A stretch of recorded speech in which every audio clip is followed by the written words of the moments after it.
Indonesia,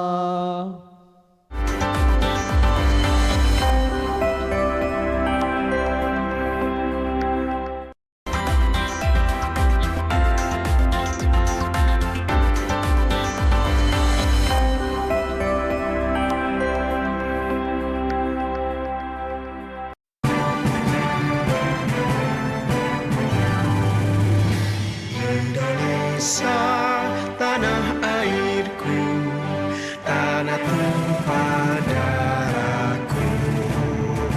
Di sanalah aku berdiri, jadi pandu ibuku. Indonesia, kebangsaanku, bangsa dan tanah airku. Marilah kita bersama, Indonesia bersatu. Hiduplah tanahku, hiduplah negeriku, bangsaku, rakyatku semua. Bangunlah jiwanya, bangunlah badannya, untuk Indonesia Raya. Indonesia Raya, merdeka, merdeka, tanahku, negeriku yang tercinta. Indonesia Raya, merdeka, merdeka, hiduplah Indonesia Raya. Indonesia Raya, merdeka, merdeka, tanahku, negeriku yang tercinta. Indonesia Raya, merdeka, merdeka, hiduplah Indonesia Raya.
Halo, selamat pagi. Anda bergabung bersama TVRI, saluran resmi Piala Dunia U17 2026, dan kali ini Anda menyaksikan Klik Indonesia Pagi edisi akhir pekan Sabtu 25 Juli 2026.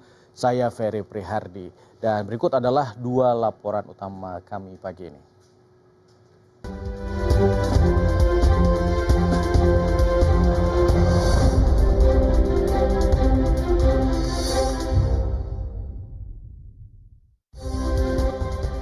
Usai menjalani pemeriksaan, mantan Jaksa Agung Muda Tindak Pidana Khusus Jampitsus Febri Adriansyah ditahan untuk kepentingan penyidikan dan dititipkan di rutan Komisi Pemberantasan Korupsi.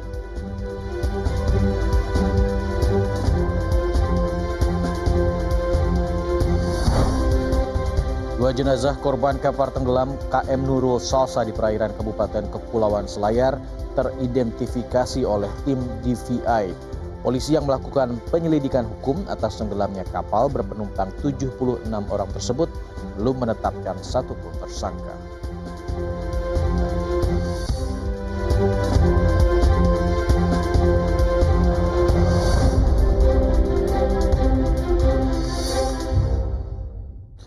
Informasi yang pertama, Saudara, Kejaksaan Agung menahan tersangka kasus dugaan korupsi dan tindak pidana pencucian uang Febri Adriansyah. Febri ditahan usai ditetapkan sebagai tersangka. Mantan Jaksa Agung Muda Tindak Pidana Khusus Kejaksaan Agung Febri Ardiansyah resmi ditahan usai ditetapkan sebagai tersangka dalam kasus dugaan korupsi dan tindak pidana pencucian uang. Kuasa hukum Febri Ardiansyah, Febri Diansyah, menyatakan penyidik telah menyerahkan 2 dokumen, yakni surat penetapan tersangka dan surat perintah penahanan terhadap Febri Ardiansyah. Ia menjelaskan sebelum status kliennya berubah menjadi tersangka, Febri Ardiansyah lebih dahulu menjalani pemeriksaan sebagai saksi berdasarkan surat panggilan yang diterbitkan penyidik dalam penyidikan dugaan TPPU. Tentu saja di proses penahanan itu tercantum di sana penahanan dilakukan 20 hari ke depan. Pertimbangan ditahan di mana, itu kenapa ditahan saat ini, itu tentu di luar kompetensi kami, di luar kewenangan kami, itu kompetensi dan kewenangan dari penyidik atau teman-teman di Kejaksaan Agung. Sementara itu, Jaksa Agung Muda Bidang Pengawasan Kejaksaan Agung Rudi Margono menyatakan penahanan mantan Jampitsus Febri Ardiansyah di rutan KPK dilakukan untuk menjaga akuntabilitas dan transparansi proses hukum. Penahanan di rutan KPK juga menjadi bentuk sinergi antara penegak hukum. Saudara Eva telah ditetapkan tersangka dan dilakukan penahanan 20 hari ke depan sampai tanggal 24 kalau nggak salah. Tanggal berapa? 20 hari ke depan pokoknya, dari hari ini di rutan KPK Jakarta Cabang Jakarta Timur yang Jaksa Agung Muda Bidang Pengawasan Kejaksaan Agung Rudi menyatakan penahanan Febri untuk mendukung kelancaran proses penyidikan yang tengah dilakukan oleh tim 9 yang dibentuk khusus untuk mengusut perkara ini. Ia juga meminta seluruh pihak termasuk media massa untuk tetap menghormati proses hukum yang sedang berjalan dan mengedepankan asas praduga tak bersalah. Usai menjalani pemeriksaan di Kejaksaan Agung, mantan Jampitsus Febri Ardiansyah tiba di rutan cabang Gedung Merah Putih KPK Jakarta Selatan. Menariknya, Febri masuk ke rutan tanpa mengenakan rompi tahanan maupun borgol.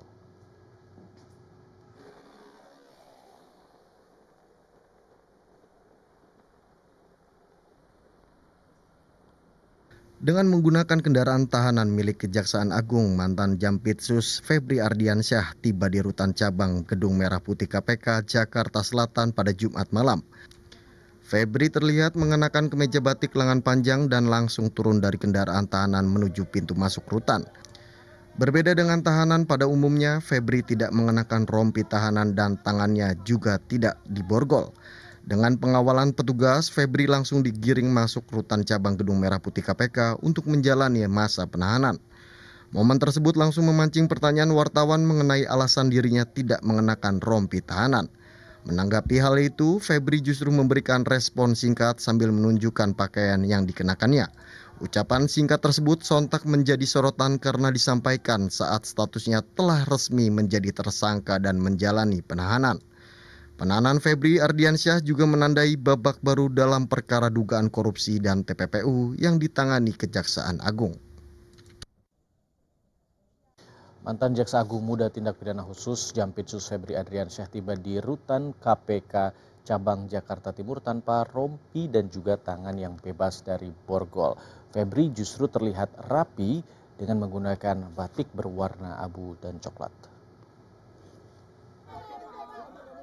Mantan Jaksa Agung Muda Tindak Pidana Khusus Jampitsus Febri Ardiansyah terlihat keluar dari Kejaksaan Agung tanpa menggunakan rompi dan tangan yang bebas dari borgol. Tampilan yang istimewa ini sempat dipertanyakan awak media yang meliput. Jaksa Agung Muda Bidang Pengawasan Jamwas Kejagung Rudi Margono menyatakan, Febri Ardiansyah tidak mengenakan rompi tahanan merah jambu karena berada dalam situasi buru-buru. ya kalau masalah rompi tadi mohon maaf karena buru-buru juga udah malam ya. Adapun Febri resmi ditetapkan sebagai tersangka dan dilakukan penahanan selama 20 hari di rutan KPK. 3 kasus yang menjerat Febri yakni dugaan korupsi PT Asuransi Sosial Angkatan Bersenjata Republik Indonesia atau ASABRI, korupsi penyelesaian utang anak usaha PT Krakatau Steel, dan korupsi pasokan batu bara ke PLTU. Ya, dan usai menjalani pemeriksaan, mantan Jampitsus Febri Ardiansyah ditahan untuk kepentingan penyidikan dan dititipkan di rutan Komisi Pemberantasan Korupsi pada Jumat malam. Juru bicara KPK Budi Prasetyo menjelaskan penitipan tahanan dilakukan berdasarkan permohonan resmi dari penyidik Kejaksaan Agung. Budi menyebut KPK memberikan dukungan melalui fungsi koordinasi dan supervisi dengan menyediakan tempat penahanan selama 20 hari pertama. Adapun perbantuan penitipan penahanan ini berdasarkan dari surat Kejaksaan Agung yang kemudian diterima oleh Komisi Pemberantasan Korupsi. Sehingga terhadap tersangka saudara FA dilakukan penahanan untuk 20 hari ke depan di rutan Gedung Merah Putih KPK.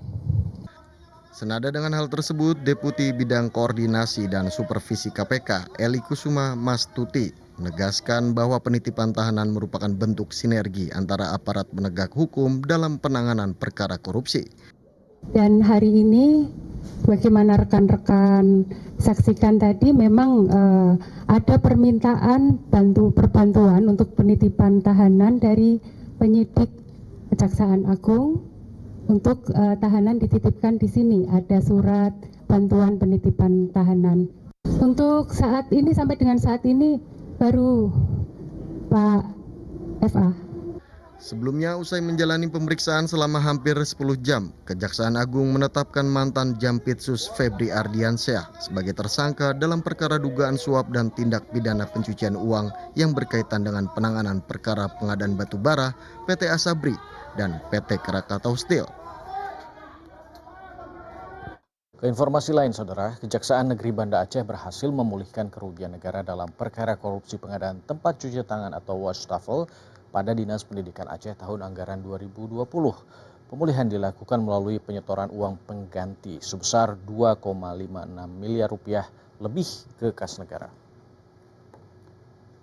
Aceh menyerahkan uang pengganti hasil eksekusi perkara tindak pidana korupsi pengadaan tempat cuci tangan atau wastafel pada SMA, SMK, dan SLB di Aceh tahun 2020 pada Kamis siang. Total uang yang disetorkan ke kas negara mencapai 2,56 miliar rupiah. Kepala Kejaksaan Negeri Banda Aceh Bobi Sandri menyatakan seluruh dana tersebut merupakan hasil eksekusi putusan pengadilan yang telah berkekuatan hukum tetap terhadap 5 terpidana berinisial SMY, MR, MI, AH, dan HR. Selain menjalani pidana penjara selama 2 tahun, para terpidana juga diwajibkan membayar denda serta uang pengganti dengan besaran yang berbeda sesuai putusan pengadilan. Selanjutnya, uang pengganti tersebut disetorkan ke kas negara melalui Bank Syariah Indonesia sebagai penerimaan negara bukan pajak atau PNBP. Jadi kami melakukan eksekusi uang pengganti terhadap putusan pengadilan dalam perkara tindak pidana korupsi atau penyalahgunaan kewenangan pengadaan langsung pembuatan tempat cuci tangan dan sanitasi atau wastafel pada SMA, SMK, dan SLB seluruh Aceh tahun anggaran APBN 2020. Ya, kami menghimbau kepada seluruh Kasatker yang di bawah pemerintahan, baik di pemerintahan kota, provinsi maupun BUMN, BUMD dapat melakukan perbaikan dalam tata kelola keuangan. Kejaksaan menegaskan eksekusi ini merupakan tindak lanjut putusan pengadilan tindak pidana korupsi Banda Aceh yang menyatakan kelima terpidana terbukti bersalah dalam perkara penyelewengan pengadaan wastafel di lingkungan Dinas Pendidikan Aceh tahun 2020. Pemulihan kerugian negara ini diharapkan menjadi bagian dari upaya penegakan hukum sekaligus memberikan efek jera terhadap pelaku tindak pidana korupsi. Dari Banda Aceh, Arman Konadi, TVRI Aceh melaporkan. Praktik perdagangan orang dengan kedok penyaluran tenaga kerja terungkap dalam kasus 105 warga negara Indonesia di Libya. Para korban diduga menjadi sasaran perbudakan modern setelah diiming-imingi pekerjaan dengan gaji besar di Turki. Dalam kasus ini, Polda Metro Jaya menyiapkan langkah penyidikan hingga ke Libya untuk membongkar jaringan internasional tersebut. Direktorat Reserse Kriminal Umum Polda Metro Jaya mengungkapkan fakta pilu di balik kasus tindak pidana perdagangan orang yang menjerat 105 warga negara Indonesia di Libya. Para korban tidak hanya diberangkatkan secara ilegal namun juga diduga menjadi korban praktik perbudakan modern. Polisi menyebut setelah tiba di Libya, para agen diduga menerima pembayaran dari pihak majikan. Kondisi ini membuat para korban diperlakukan seolah menjadi milik majikan dan dieksploitasi. dan dijadikan budak sesuai keinginan mereka. Polisi juga mengungkapkan para korban tidak mengetahui bahwa mereka akan diberangkatkan ke Libya. Seluruh dokumen perjalanan dan tiket pesawat dikuasai oleh para agen sehingga korban tetap meyakini tujuan mereka adalah Turki hingga tiba di negara tujuan yang berbeda. Untuk mengungkapkan jaringan perdagangan orang ini secara menyeluruh, Polda Metro Jaya akan mengirim tim penyidik ke Libya dengan berkoordinasi bersama Hubinter Polri, Kedutaan Besar Republik Indonesia, dan otoritas tempat. Jadi memang dari awal para korban ini hanya diberikan janji untuk diberangkatkan ke Turki. Namun untuk dokumen dipegang oleh para agennya yang memberangkatkan.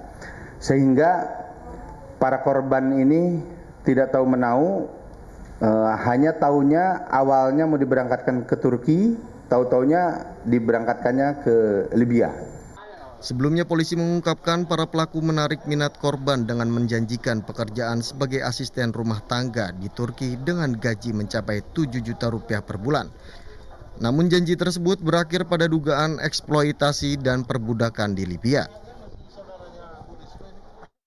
Badan Pencarian dan Pertolongan Nasional menutup operasi pencarian terhadap 14 orang korban kecelakaan KM Nurul Salsa yang tenggelam di perairan Selayar sebelah barat Pulau Polasi, Kabupaten Kepulauan Selayar, Sulawesi Selatan pada Rabu 15 Juli 2026 lalu. Kepala Kantor Basarnas Makassar, Muhammad Arif Anwar mengatakan Badan Pencarian dan Pertolongan Nasional menutup operasi SAR pencarian terhadap 14 orang korban kecelakaan KM Nurul Salsa yang tenggelam di perairan Selayar sebelah barat Pulau Polasi, Kabupaten Kepulauan Selayar, Sulawesi Selatan. Untuk operasi SAR pencarian terhadap korban telah berlangsung 7 hari dan diperpanjang selama 3 hari dengan total 10 hari. Meski demikian, keputusan tersebut akan dipastikan setelah hasil evaluasi hari ini. Meski operasi ditutup, apabila nanti ada laporan terkait temuan korban, maka operasi SAR dimungkinkan dibuka kembali, tetapi hanya dilaksanakan operasi evakuasi terhadap korban. Selanjutnya diserahkan ke tim Disaster Victim Identification untuk diidentifikasi. Berdasarkan data awal, jumlah korban di kapal tersebut sebanyak 78 orang. Setelah diverifikasi tim kepolisian di Pos SAR Benteng beserta Pemda Kabupaten Selayar, terjadi pembaharuan data menjadi 76 orang. Data ini valid hingga hari ke-10 pencarian dan tidak ada laporan baru dari keluarga. Basarnas mengimbau masyarakat, khususnya nelayan yang beraktivitas di sekitar Kepulauan Sabalana hingga perairan yang berbatasan dengan NTB, apabila menemukan tanda-tanda keberadaan korban maupun benda yang diduga berkaitan dengan KM Nurul Salsa, segera dilaporkan ke Posko SAR.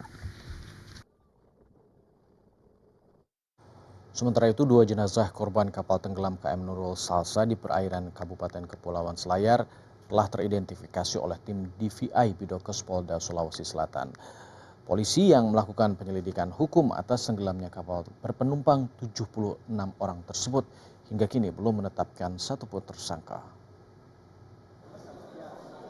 DVI Bidokes Polri dan tim identifikasi Polda Sulawesi Selatan berhasil melakukan identifikasi terhadap 2 jenazah korban kapal KLM Nurul Salsa yang tenggelam di perairan Kabupaten Kepulauan Selayar, Sulawesi Selatan. Kedua korban yang teridentifikasi itu adalah Hasriati usia 44 tahun, warga Dusun Garas, Kelurahan Bonto Baru, Kecamatan Pasimasunggu Timur, Kabupaten Kepulauan Selayar, dan Bau Intang usia 52 tahun, warga Bontoharu, Kabupaten Kepulauan Selayar. Mereka teridentifikasi lewat pencocokkan data seperti sidik jari, data medis, gigi, serta properti yang digunakan berupa pakaian.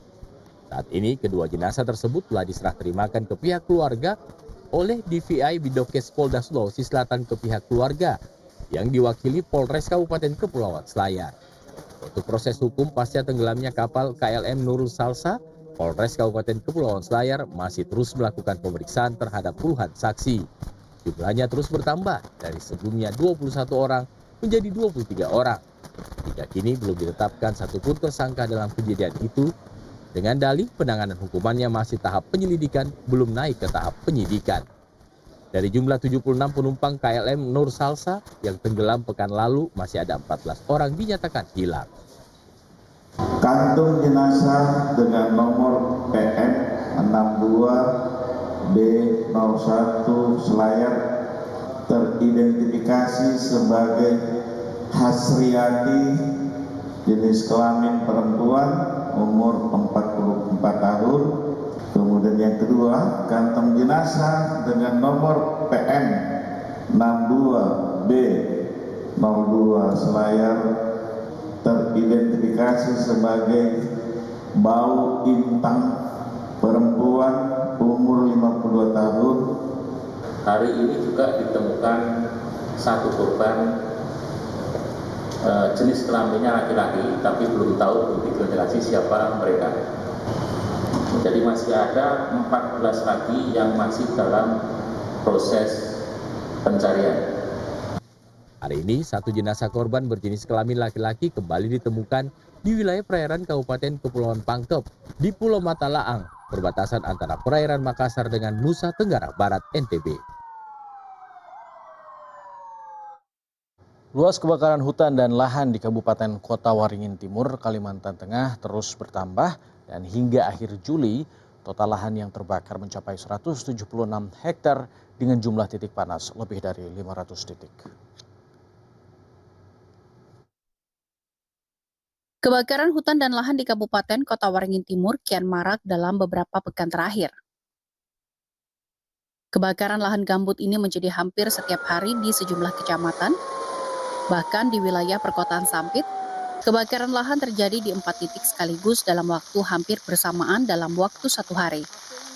Berdasarkan data Satkorlag Karhutla setempat, hingga saat ini luas lahan yang terbakar mencapai 176 hektar.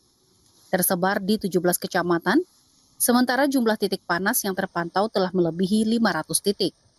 Hari ini ada 4 titik, ini yang titik terakhir ya di Radikal Selatan, kemudian juga ada di Lini Ayu, Walter Oko, kemudian juga ada daerah Sudirman, kemudian jumlah hektaran untuk total Sekotim sampai dengan saat ini ada 176 hektar, kemudian support-nya 511 untuk secara keseluruhan untuk 17 kecamatan.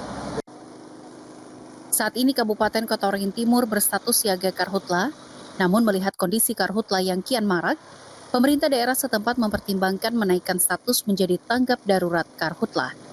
Dari Kota Waringin Timur, Ahmad Benbela, TVRI Kalimantan Tengah melaporkan. Pemerintah menaikkan tarif permohonan pelepasan status warga negara Indonesia atau WNI menjadi 5 juta rupiah. Menyusul berbagai tanggapan dari publik, Menteri Hukum Supratman Andi Aktas menegaskan bahwa kebijakan tersebut akan dievaluasi. Menteri Hukum Supratman Andi Aktas memastikan pemerintah akan mengevaluasi kenaikan tarif sejumlah layanan di lingkungan Kementerian Hukum, termasuk tarif pelepasan status warga negara Indonesia. Evaluasi akan dilakukan melalui rapat internal bersama Direktorat Jenderal Administrasi Hukum Umum dan Direktorat Jenderal Kekayaan Intelektual. Menurutnya penyesuaian tarif tersebut telah didahului kajian serta perbandingan dengan kebijakan di berbagai negara. Ia menegaskan kenaikan tarif bukan untuk mencari keuntungan, melainkan untuk mendukung peningkatan kualitas layanan publik serta pengembangan sistem layanan digital. Jadi ini bukan keputusan yang tiba-tiba, kemudian yang kedua semata-mata sekali lagi bahwa Kementerian Hukum sedang membangun sebuah sistem yang pada akhirnya nanti itu ditujukan untuk pelayanan kepada masyarakat. Negara tentu tidak mencari untung, sama sekali bukan itu tujuannya. Namun demikian, kami akan mengkaji kembali untuk melakukan review kembali, akan kita bahas secara internal. Menyangkut soal kenaikan-kenaikan yang tadi.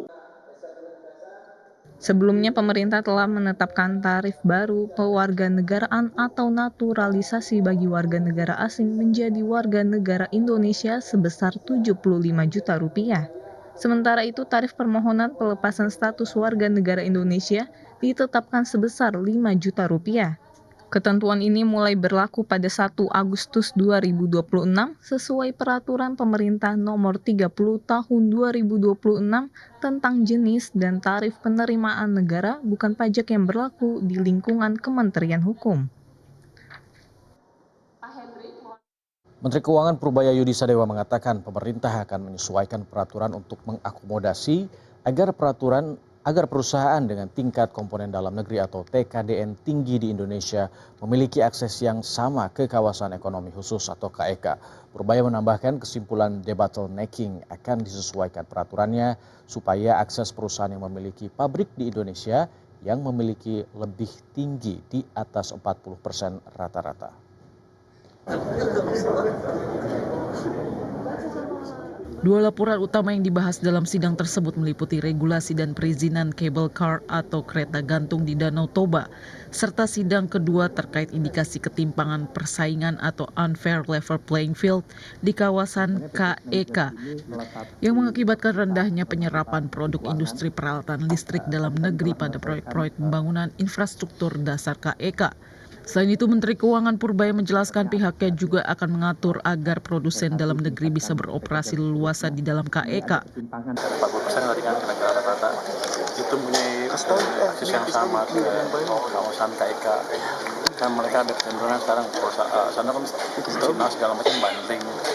Artinya dia mau tahu yang lebih murah atau lebih mahal, pokoknya nggak mau dia grupnya dia masukin bagus dan jelek. Bagusnya untuk murah untuk investor, yang jeleknya adalah untuk produsen kita. Itu seolah-olah tidak bisa bersaing secara fair karena kapasitas di KEK. Nanti kita atur supaya produsen dalam negeri kalau pesan nasi udah punya pabrik di sini mempunyai kesempatan yang sama untuk bersaing. Pemerintah melalui Satgas P3 MPPE terus mendorong percepatan penyelesaian kedua isu tersebut dengan tetap memperhatikan ketentuan yang berlaku. Sidang debottlenecking bukan sekedar forum penyelesaian aduan, melainkan instrumen strategis yang mempertemukan pemerintah dan pihak swasta untuk mengurai hambatan nyata di lapangan. Hingga 23 Juli 2026 tercatat sebanyak 167 aduan telah berhasil diselesaikan melalui kanal debottlenecking, baik melalui sidang aduan yang dipimpin Menteri Keuangan selaku Wakil Ketua Satgas maupun melalui rapat koordinasi tingkat eselon 1 dan 2. Dari Jakarta, Yohanes Abimanyu melaporkan. Informasi penting lainnya akan kami sampaikan usai jeda berikut ini, jadi pastikan Anda tetap bersama Klik Indonesia Pagi TVRI.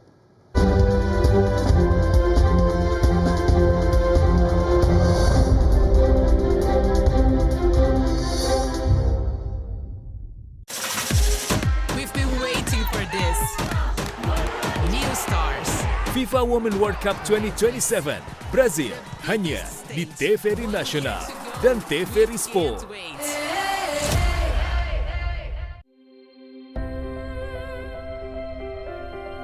Menyusuri beragam kisah dari penjuru Indonesia, setiap langkah sederhana melahirkan ketulusan serta harapan. Sebuah potret yang memberikan pandangan baru tentang kehidupan, yang menghadirkan motivasi untuk senantiasa membangun negeri. Inspirasi Indonesia setiap hari pukul 10.30 waktu Indonesia Barat.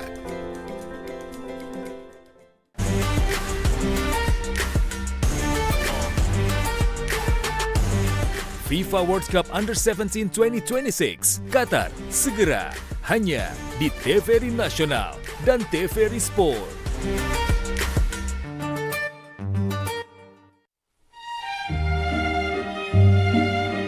Program-program legendaris TVRI akan hadir kembali di layar kaca Anda, membawa cerita, tawa, dan menghidupkan kenangan, mulai dari tayangan musik, wayang, hingga sinetron dan drama.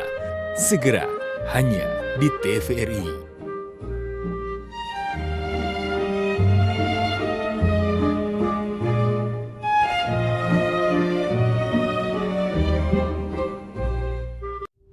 Your trusted source for midday news. Join us Monday to Friday from 1:30 to 2 p.m. only on TVRI World.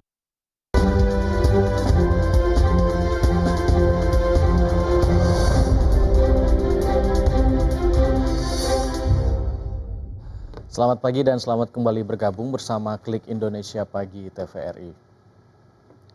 Saudara, hunian tetap untuk korban banjir bandang akhir tahun 2025 di Tanah Datar hampir rampung dibangun. Dari 75 bangunan yang dibangun saat ini telah selesai sebanyak 40 unit.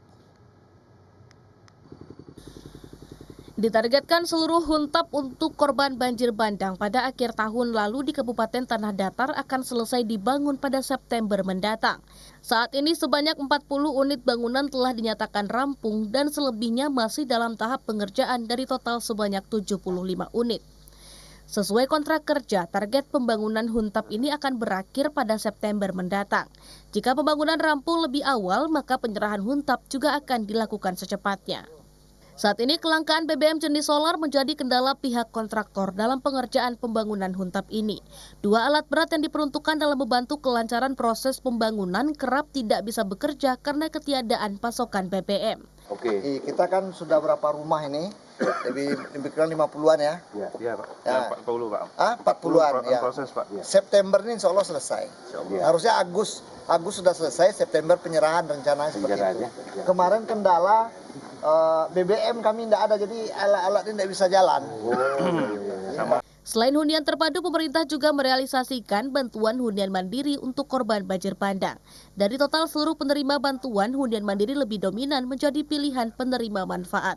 Erika Yulidra Marta, TVRI, Sumatera Barat. Pemerintah resmi mencanangkan Gerakan Nasional Pelayanan Publik atau GNPP sebagai langkah mempercepat transformasi pelayanan publik yang lebih mudah, terintegrasi dan berorientasi pada kebutuhan masyarakat. GNPP menjadi komitmen seluruh instansi pemerintah untuk menghadirkan pelayanan yang responsif dan mudah diakses oleh masyarakat.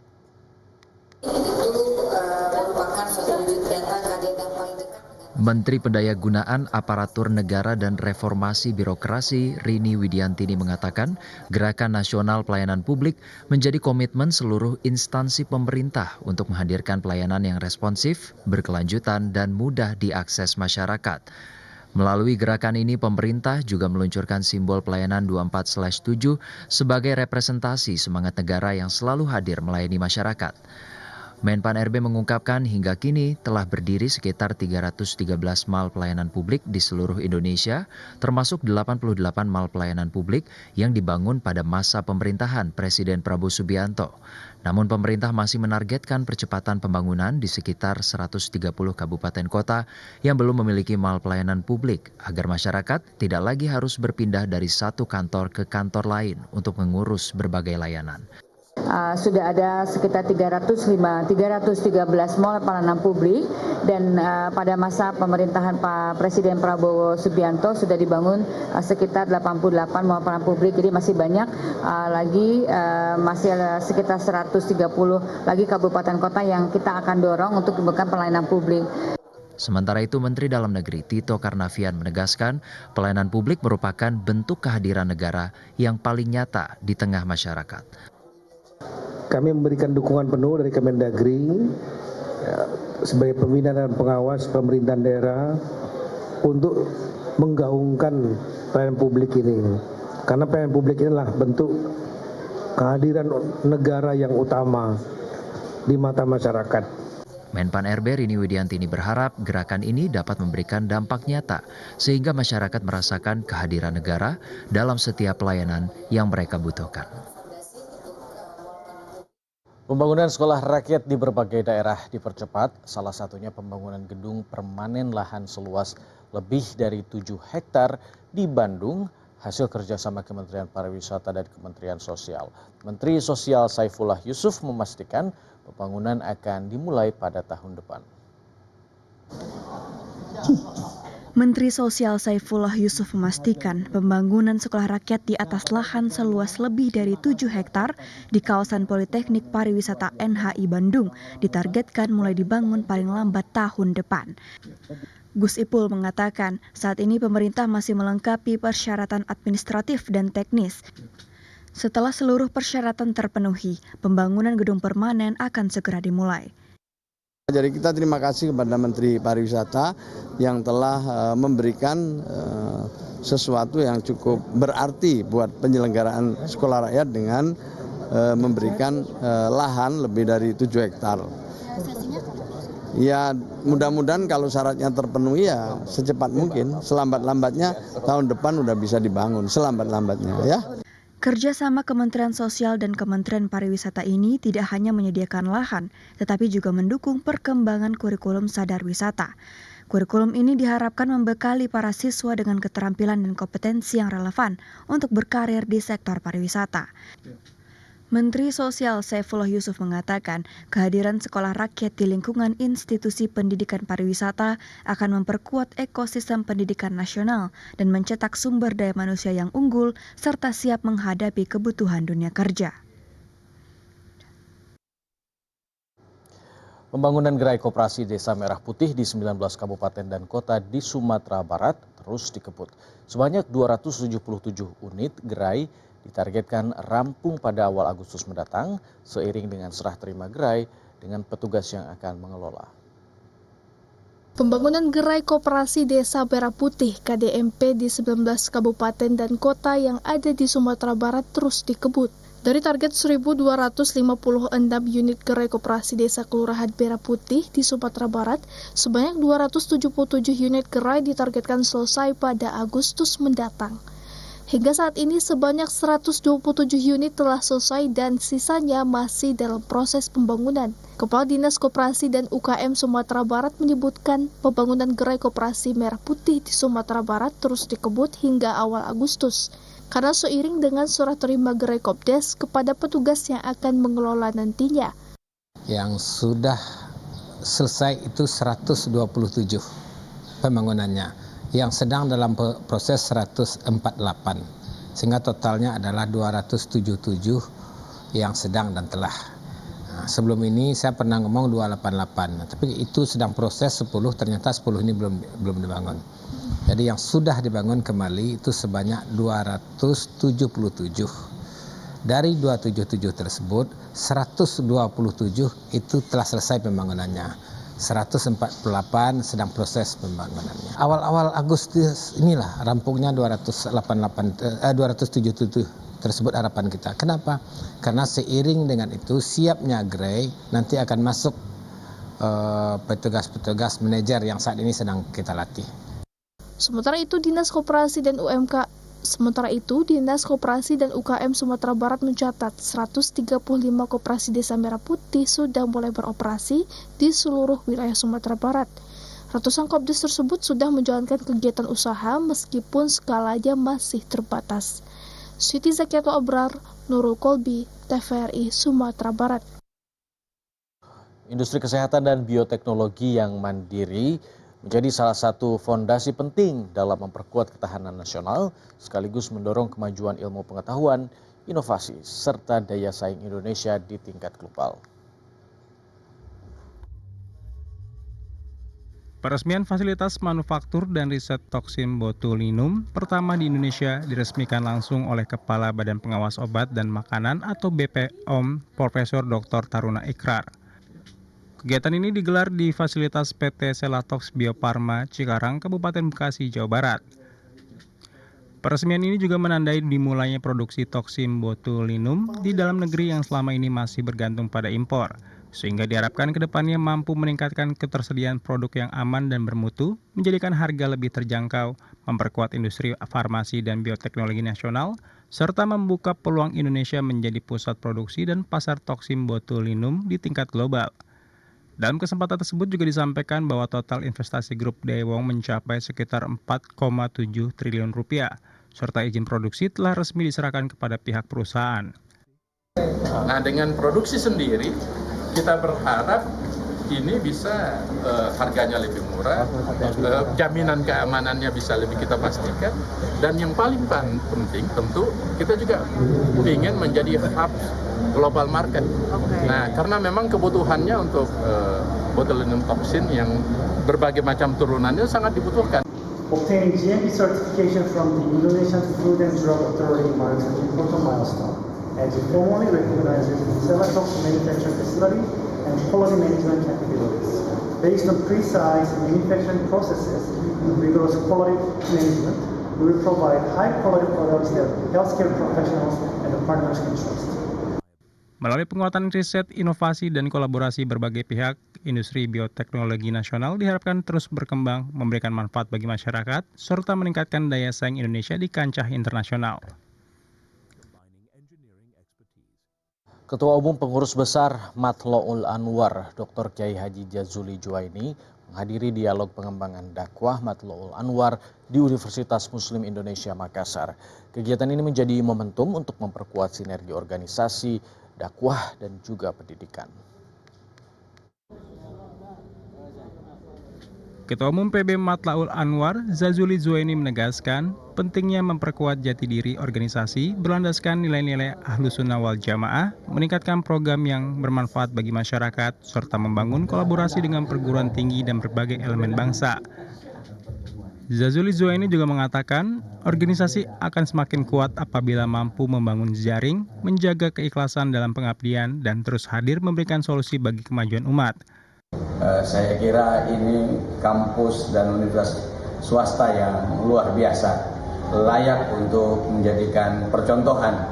Bahkan insya Allah nanti Universitas Matloul Anwar kita akan bawa untuk melakukan studi di UMI ini supaya sama-sama saling memberikan manfaat dan sama-sama menjadi universitas dan kampus yang besar yang memberikan kontribusi untuk melahirkan generasi yang berkualitas. Dialog ini diharapkan mampu memperkuat kerjasama Matloul Anwar dengan Universitas Muslim Indonesia dalam mengembangkan dakwah, pendidikan, serta kontribusi nyata bagi masyarakat dan bangsa. Rakernas BKS PGI dan GMKI digelar untuk meneguhkan komitmen oikumenesis gereja dan mahasiswa Kristen dalam kehidupan bergereja, berbangsa, dan bermasyarakat.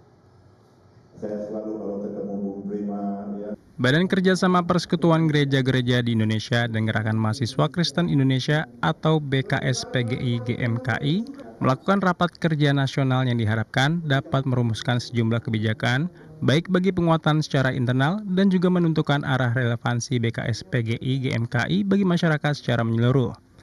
Ketua Umum Pengurus Pusat BKS PGI GMKI Firman Jaya Daily mengatakan perumusan kebijakan pada Rakernas akan dititikberatkan pada penataan pengembangan organisasi, strategi kebijakan, dan pelaksanaan tugas tanggung jawab panggilan pelayanan kepada jemaat. Menjadi agenda penting di dalam BKS PGI GMKI untuk merumuskan sejumlah hal yang berkaitan dengan penataan pengembangan organisasi, kedua juga perumusan strategi kebijakan, dan ketiga adalah pengagendaan kegiatan BKS PGI GMKI dalam rangka untuk melaksanakan tugas tanggung jawab panggilan pelayanan. Bisa merumuskan sejumlah kebijakan baik bagi penguatan secara internal, tetapi juga bagaimana menentukan arah relevansi BKS PGI GMKI bagi masyarakat secara menyeluruh.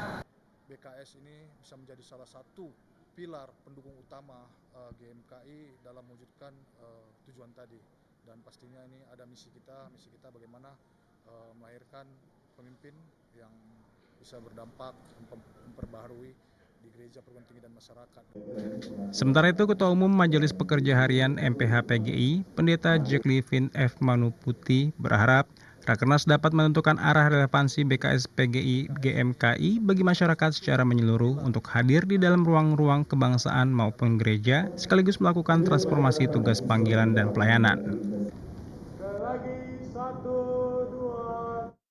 Persatuan Redatama Republik Indonesia atau PWRI memperingati hari ulang tahun ke-64 yang dirangkaikan dengan pembukaan Musyawarah Nasional ke-15 di Jakarta. Pembukaan Munas dilakukan oleh Menteri Pendayagunaan Aparatur Negara dan Reformasi Birokrasi atau Menpan RB, serta dihadiri oleh para pengurus dan juga perwakilan PWRI dari seluruh Indonesia.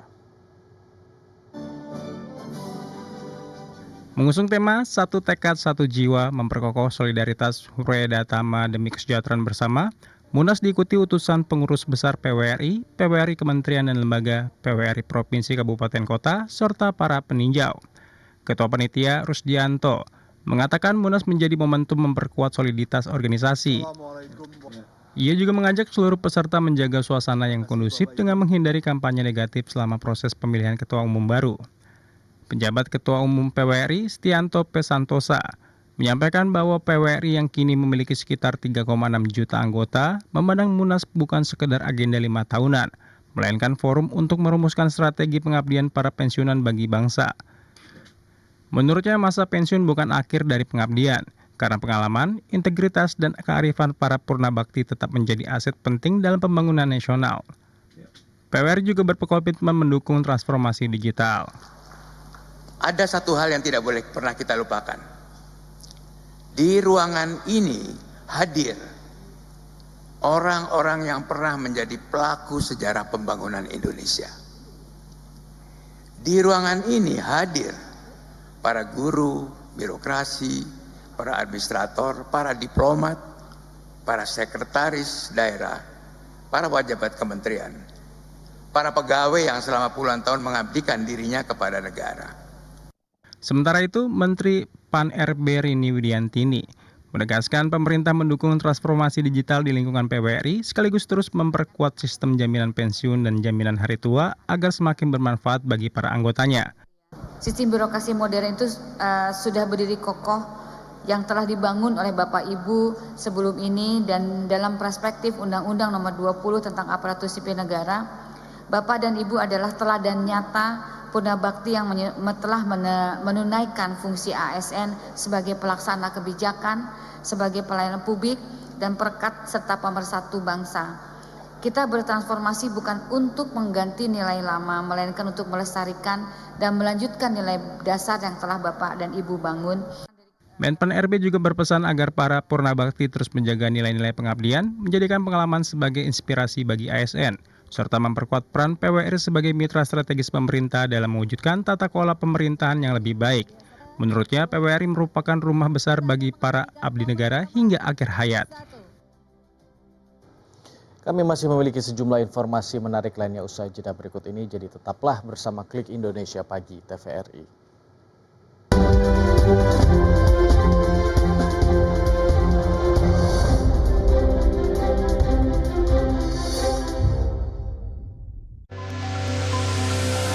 Hamparan alam yang memukau, keindahan budaya yang tak lekang oleh waktu. Setiap kisah terukir dalam keberagaman. Mari bersama jelajahi kekayaan negeri yang tak berhenti menginspirasi. Pesona Indonesia, setiap hari, pukul 10 waktu Indonesia Barat.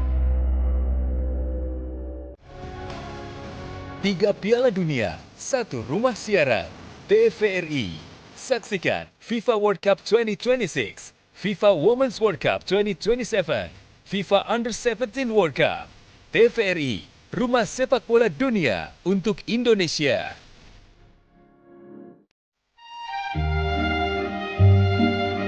Program-program legendaris TVRI akan hadir kembali di layar kaca Anda, membawa cerita, tawa, dan menghidupkan kenangan.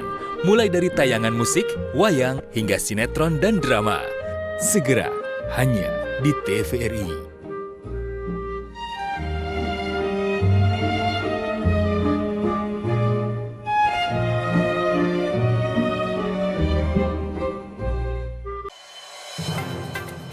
Bincang Santai menghadirkan informasi dan potret kehidupan masyarakat dengan beragam tema bersama narasumber yang diulas dengan sudut pandang berbeda untuk membuka wawasan dan inspirasi. Jendela Negeri setiap hari pukul 7 waktu Indonesia Barat, live di TVRI Nasional.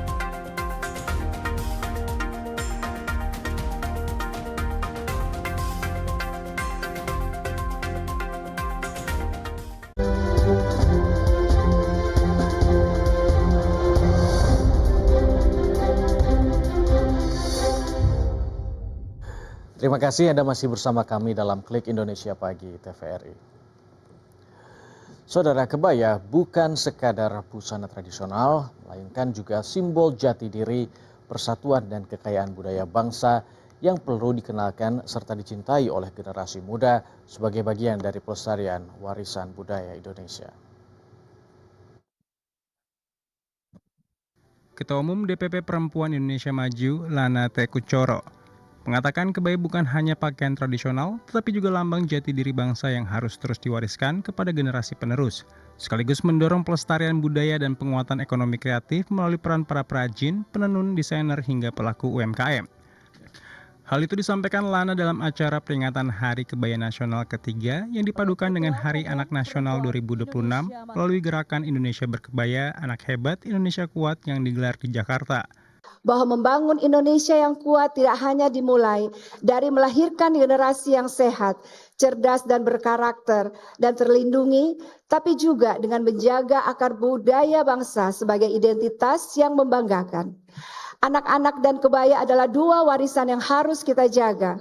Bersama anak sebagai penerus bangsa dan kebaya sebagai warisan budaya yang menyatukan keberagaman Indonesia. Melalui peringatan ini, masyarakat diharapkan terus menumbuhkan kebanggaan terhadap kebaya dan budaya Indonesia, agar nilai luhur warisan bangsa tetap hidup, relevan, dan menjadi inspirasi bagi generasi masa depan. Pameran profesional audiovisual, LED, lighting, dan musik bertaraf internasional akan kembali digelar di Nice Peak 2 Tangerang, Banten pada 28 hingga 31 Juli 2026. Pameran ini memberikan ruang bagi pengunjung untuk dapat mengeksplorasi solusi mutakhir untuk streaming dan broadcasting yang menghadirkan alat terbaru dari berbagai negara.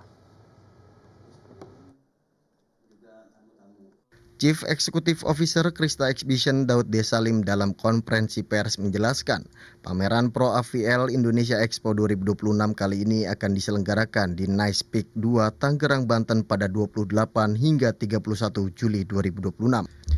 Kegiatan ini mempertemukan para profesional dari industri audio, visual, lighting, dan musik dalam satu ajang pameran bertaraf internasional.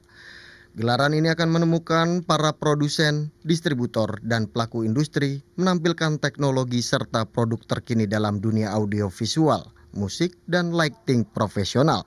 Tahun 2026 ini diselenggarakan di gedung baru di Peak 2 dengan nama yang Nice Peak 2. Tahun ini diikuti oleh 60 merek brand dari mancanegara. Juga ada produk lokal yang sudah ekspor juga ke mancanegara. Jadi pameran ini penting memberikan wadah, peluang, kesempatan untuk para pelaku industri dari Indonesia, dari anak-anak muda untuk melihat peralatan-peralatan terkini. Selain itu, Asosiasi APAFMI turut mendukung pameran tersebut lantaran saat ini di tengah kemajuan teknologi seperti perkembangan artificial intelligence atau AI sangat marak di jagat maya. 2025 akhir sampai 2026 April menurut data Kementerian Ekonomi Kreatif itu sekitar 250.000. Artinya apa? Artinya ekonomi ini bergerak, industri ekonomi kreatif ini bergerak. Kesuksesan pameran Pro AVL Indonesia 2026 mendapatkan dukungan penuh dari berbagai kementerian dan asosiasi, termasuk Kementerian Perdagangan Republik Indonesia, Kementerian Pariwisata Republik Indonesia, dan Kementerian Perindustrian. Daud D. Salim juga menargetkan 15.000 pengunjung akan hadir dalam pameran yang berlangsung selama 4 hari tersebut. Kini sudah memasuki akhir pekan, jadi kami hadirkan informasi yang mana tahu bisa menjadi alternatif bagi Anda menghabiskan akhir pekan. Memiliki nilai sejarah erat dengan kerajaan Mataram Islam, Masjid Sultani Wat Galeh Sendang Tirto Kapanewon Berbah menggelar berbagai aktivitas keagamaan, mulai dari doa, bersolawat bersama maupun membacakan tahlil hadiningrat sehingga menjadi alternatif destinasi wisata religi. Berdasarkan catatan Abadi Ponegoro, kompleks makam yang berada di belakang Masjid Sultani Wat Galeh ini dibangun oleh Panembahan Purubaya pertama. Sementara bangunan Masjid Wat Galeh diperkirakan berusia lebih tua dari Kasultanan Ngayogyakarta Hadiningrat. Kuat dugaan, Masjid Sultani Wat Galeh ini merupakan salah satu masjid patok negoro Senopaten saat masa kejayaan Mataram Islam di Alas Mentao, Kota Gede. Bahkan, menurut cerita kasepuhan, wilayah Wat Galeh sudah mulai dibuka sejak era Kerajaan Demak. Kalau di Babati Ponegoro diceritakan bahwa makamnya dibangun oleh Panembahan Purubaya.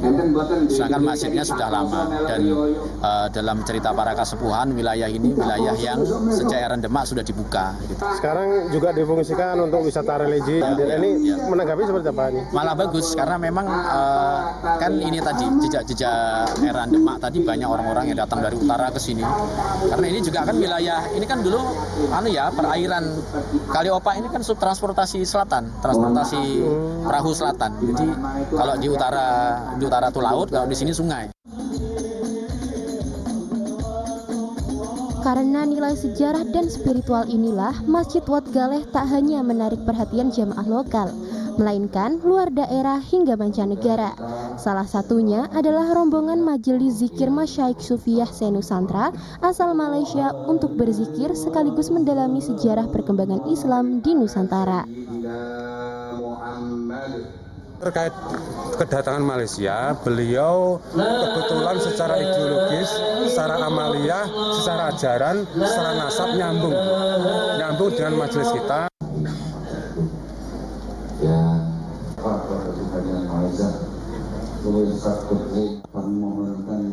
Tingginya antusiasme jamaah yang bisa datang setiap pekan ini membawa dampak positif bagi pelaku usaha mikro, kecil, dan menengah UMKM.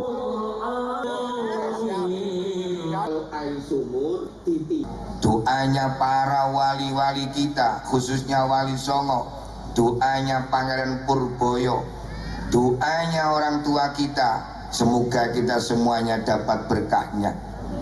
Lahumul Fatihah. Demikian Muhammad Ridwan, TVRI Yogyakarta melaporkan.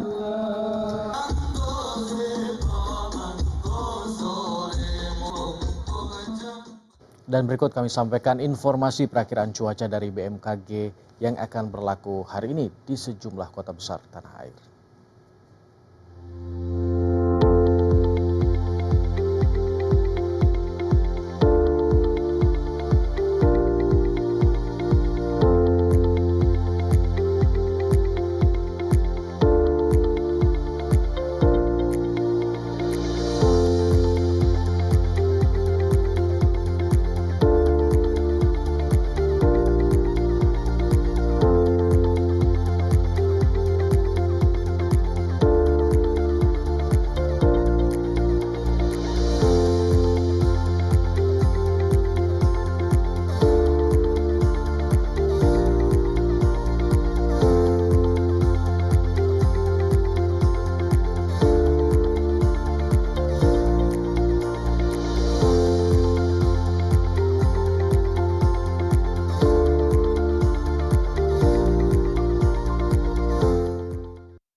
Dan demikianlah seluruh informasi dalam Klik Indonesia Pagi edisi hari ini. Saya Ferry Prihardi beserta rekan-rekan yang bertugas mengucapkan terima kasih atas kebersamaan Anda.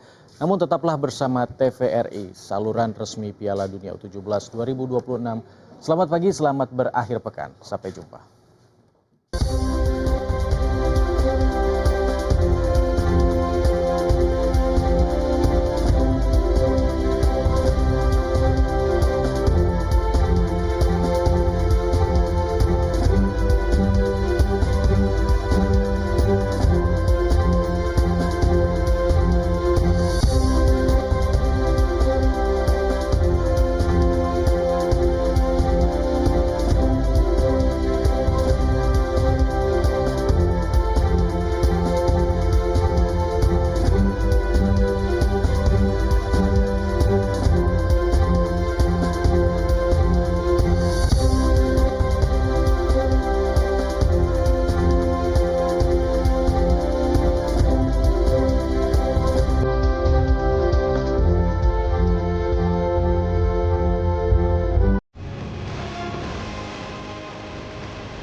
Sepanjang masa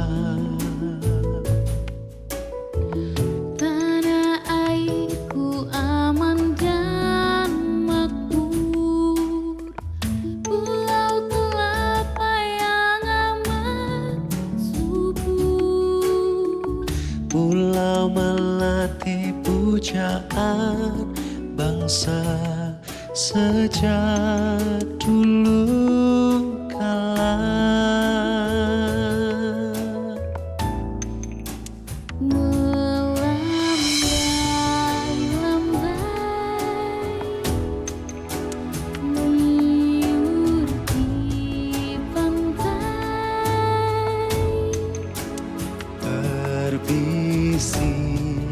Bisik rejak nana memuja pulang nan indah permai tanah airku Indonesia.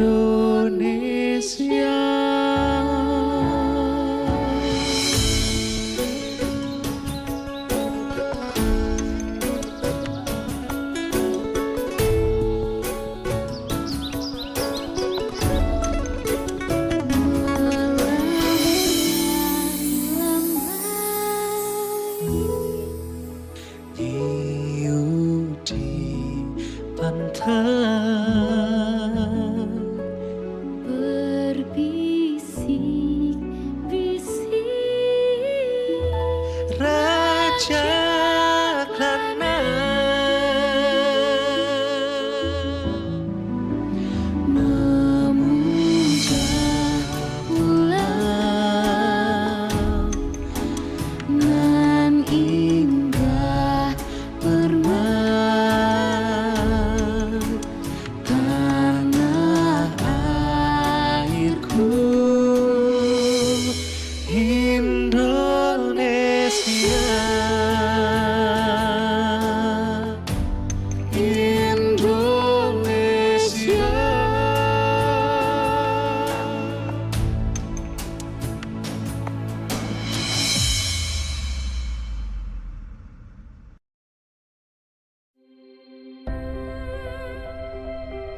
Menyusuri beragam kisah dari penjuru Indonesia, setiap langkah sederhana melahirkan ketulusan serta harapan.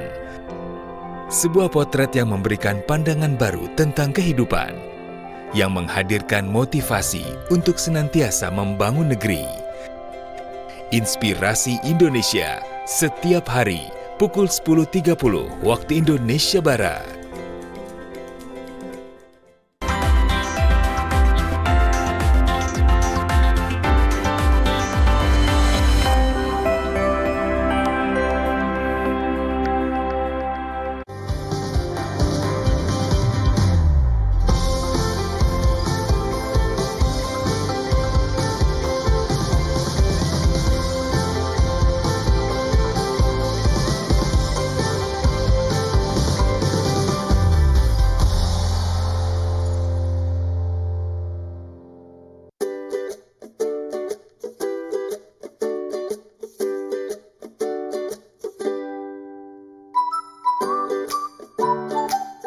Hamparan rawa membentang luas di Kabupaten Ogan Ilir, Sumatera Selatan.